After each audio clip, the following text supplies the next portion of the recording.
Spice and Wolf, Volumen 1, Capítulo 1, Parte 2. Para cuando Lawrence había llegado a los grandes campos de trigo, el cielo occidental era ya una sombra de oro más hermosa que la del trigo.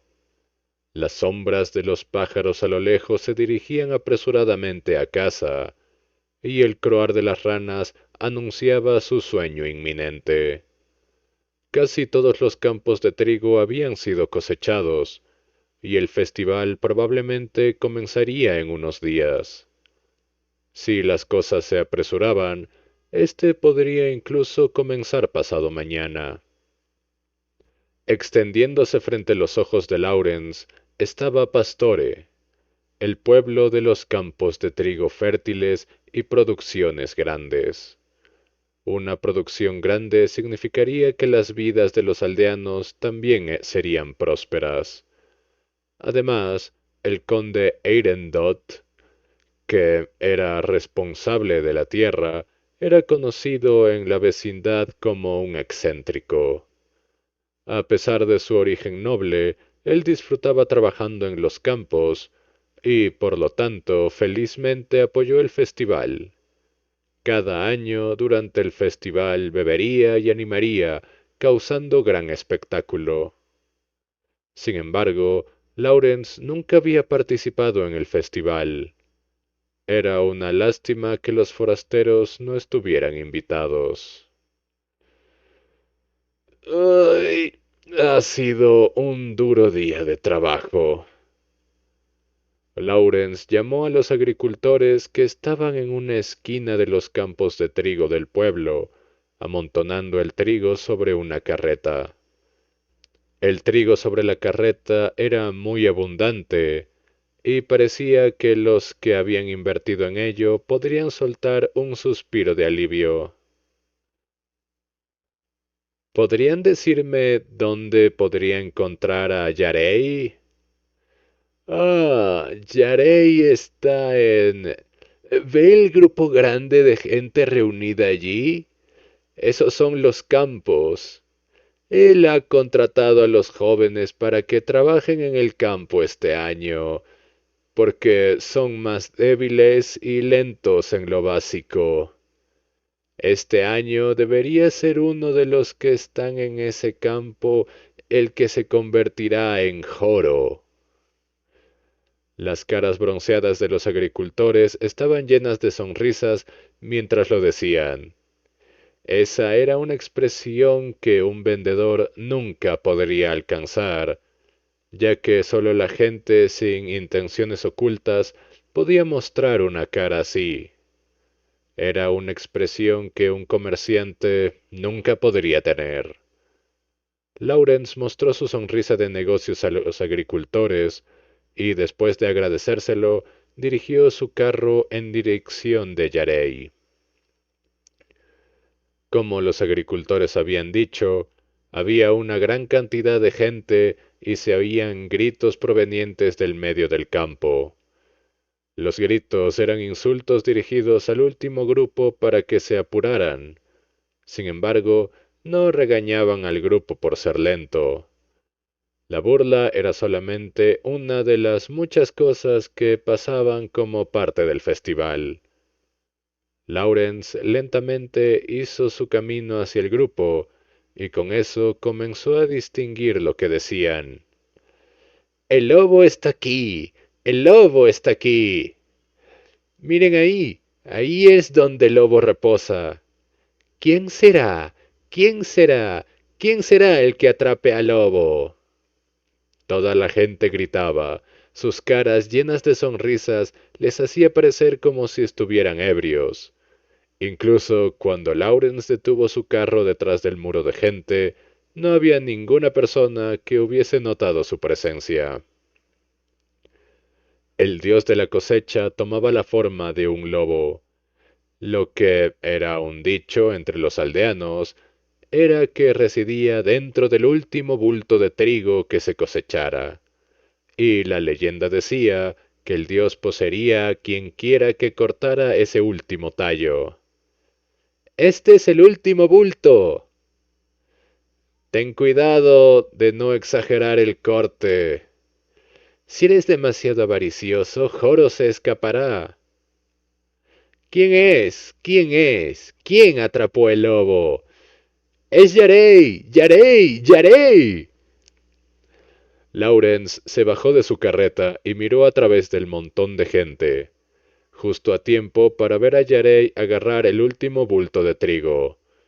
Su cara, ennegrecida con la suciedad y el sudor, reveló una sonrisa. Después de cortar el ahora bulto cosechado de un limpio golpe, lo elevó en el aire y aulló hacia el cielo. ¡Es Joro! ¡Es Joro! ¡Es Joro! ¡Joro, el lobo ha aparecido! ¡Joro, el lobo ha aparecido! ¡Atrápenlo! ¡Atrápenlo rápido! ¡No dejen que escape! ¡Persíganlo! Yarey se escapó, y los hombres que habían estado gritando lo perseguían con ferocidad. El dios de la cosecha, que ahora había poseído al hombre, intentaría escaparse hacia otros lugares. Por lo tanto, todos debían atraparlo, asegurándose que seguiría viviendo en sus campos de trigo para el próximo año. De hecho, nadie sabía si el dios de la cosecha en realidad existía. Sin embargo, los habitantes de esta tierra habían continuado este ritual por muchos años. Lawrence era un vendedor ambulante que había pasado por casi todas partes, y no situaba su fe en las enseñanzas de la Iglesia. Sin embargo, cuando se trataba de supersticiones, su nivel de creencia sobrepasaba la de los agricultores. Después de llegar tan lejos como para cruzar montañas para llegar a las ciudades a tiempo, solo para ver que el precio de las mercancías que llevaba había caído. No era extraño que creyera tanto en estas supersticiones. Además, en cuanto a rituales paganos o que la iglesia hiciese caso de estos fanáticos implicados en los rituales, a Lawrence no le importaba. Sin embargo, Lawrence encontró el acontecimiento de que Yarey se hubiera convertido en Joro un poco molesto. Antes de que el festival concluyera, Yarey sería encerrado en un almacén abastecido con alimento durante una semana entera y no habría ninguna posibilidad de hablar con él. Olvídalo. Lauren suspiró, volvió a su carro y puso rumbo hacia la residencia del alcalde del pueblo.